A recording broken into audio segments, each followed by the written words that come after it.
بسم اللہ الرحمن الرحیم۔ ایم ایس وائز کے معزز دوستو، السلام علیکم۔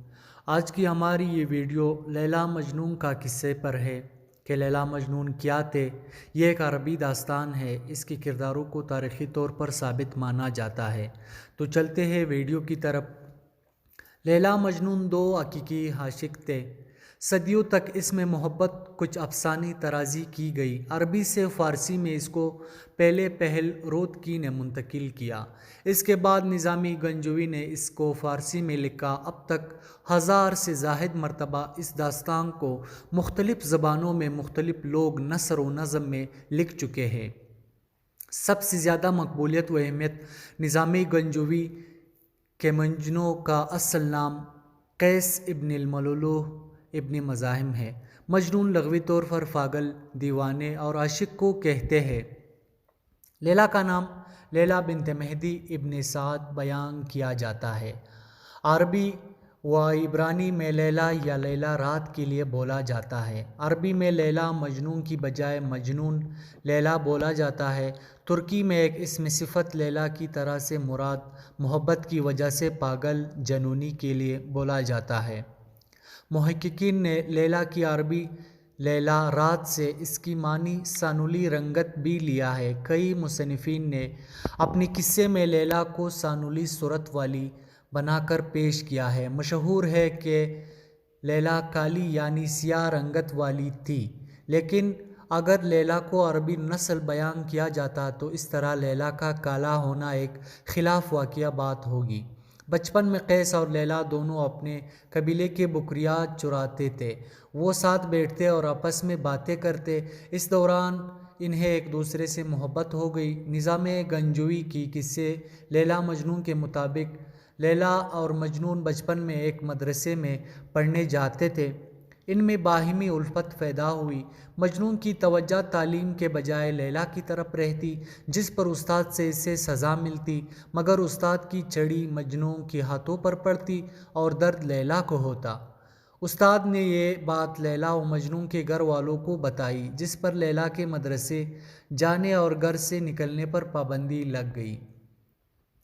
ایک دن پھر مجنون کی نظر لیلا پر پڑ گئی اور بچپن کا عشق تازہ ہو گیا۔ مجنون نے لیلا کا ہاتھ مانگا، مگر لیلا کے باپ نے انکار کر دیا۔ لیلا کا بھائی تبریز مجنون کو مارنے کی کوشش کرتا ہے، مگر مجنون اس کو قتل کر دیتا ہے، جس پر مجنون کو سرعام محبت کا اظہار کرنے اور لیلا کے بھائی کو مارنے پر سنسار کرنے کی سزا سنائی گئی ہے۔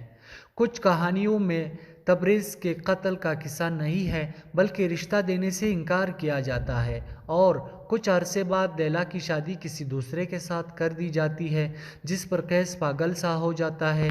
جامعہ ازہر شعبہ اردو کے سربراہ ڈاکٹر ابراہیم محمد المصری لکھتے ہیں کہ لیلا مجنون کی شدید عشق و محبت کی کہانی کوئی فرضی داستان نہیں ہے، جیسے کہ ڈاکٹر طٰہٰ حسین نے خیال ظاہر کیا ہے۔ یہ پہلی صدی ہجری کا سچا واقعہ ہے جو عرب کے نجد کے علاقے میں رونما ہوا اور لازوال بن گیا۔ مجنون ایک مالدار نجدی قبیلے بنو عامر کے سردار کا بیٹا تھا۔ وہ ایک گورا، چٹا، خوبصورت اور خوش گفتار نوجوان تھا۔ شاعر تھا۔ قیس نے لیلا کے اوپر شاعری کرتے ہوئے ایک جگہ لکھا ہے۔ ترجمہ: وہ ایک چاند ہے جو ایک سرد رات میں آسمان کے وسط میں چمک رہا ہے۔ وہ نہایت حسین ہے۔ اس کی آنکھیں اس قدر سیاہ ہے کہ انہیں سرمے کی ضرورت نہیں ہے۔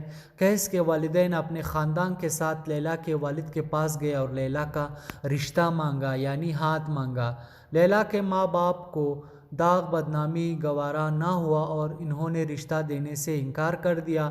اس دوران قبیلہ ثقیف کے ایک نوجوان نے بھی، جس کا نام ورد تھا، لیلا کو شادی کا پیغام دیا۔ لیلا کے والدین نے یہ رشتہ قبول کر لیا۔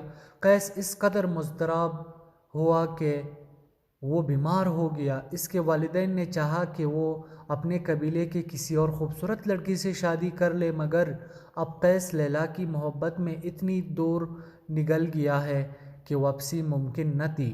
رفتہ رفتہ قیس کی حالت ایسی ہو گئی، اسے اپنے تن بدن کا ہوش نہ رہا۔ لوگوں نے قیس کے باپ کو مشورہ دیا کہ وہ اسے مکہ لے جائے اور بیت اللہ کی پناہ میں دعا مانگے۔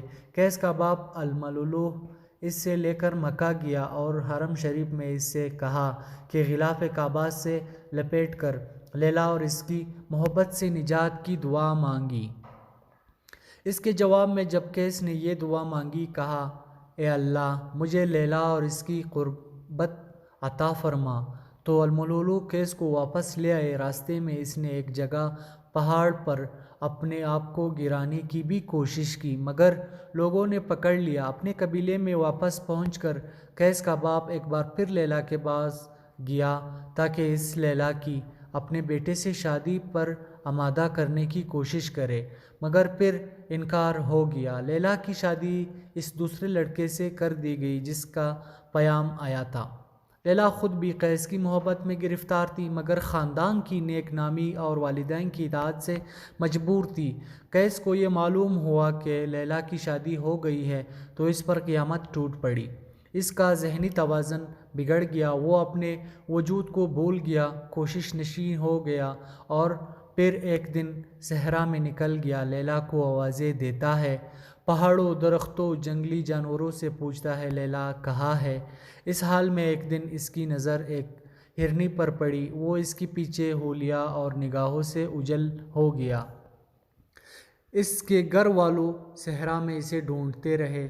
چوتھے دن وہ انہیں ایک پتھریلی وادی میں ریت پر مردہ پڑا ملا۔ روایت کے مطابق لیلا بھی شاعرہ تھی۔ وہ یہی چیز ہے جس نے اس محبت بر قصے کو ایک المیہ بنا دیا جس کے لیے دل اور آنکھیں روتے ہیں۔ یہ ممکن تھا کہ یہ محبت شادی کے ذریعے ان کی اجتماع پر منتج ہوتی اور خوشیوں بھری زندگی انہیں حاصل ہوتی، مگر تقدیر کے آگے تقدیر کا کہا بس چلتا ہے۔ انسانی عشق کا یہ قصہ عشق الہی تک پہنچانے کا ذریعہ بن گیا۔ امیر خسرو نے اس واقعے کو 1299 عیسوی میں کتابی شکل دی اور جامی نے 1484 عیسوی میں لیلا مجنون پر 3860 صفحوں کی کتاب لکھی ہے۔ شیرازی جیسے بڑے فارسی شاعر نے اس قصے کو 1520 عیسوی میں لکھا ہے۔ بلوچ شاہ فرماتے ہیں، کہتا ہے سوال میاج مجنون نو تیری لیلا رنگ دی کالی ہے۔ تو خلاصہ ترجمہ، کسی نے مجنون سے کہا کہ تیری لیلا تو رنگ کی کالی ہے۔ مجنون نے جواب دیا تیری آنکھیں دیکھنے والی نہیں۔ قرآن پاک کی سفید کاغذوں پر کالی سیاہی سے لکھا ہوا ہے، دل کے سودے میں کالی اور گوری کوئی معنی نہیں رکھتی۔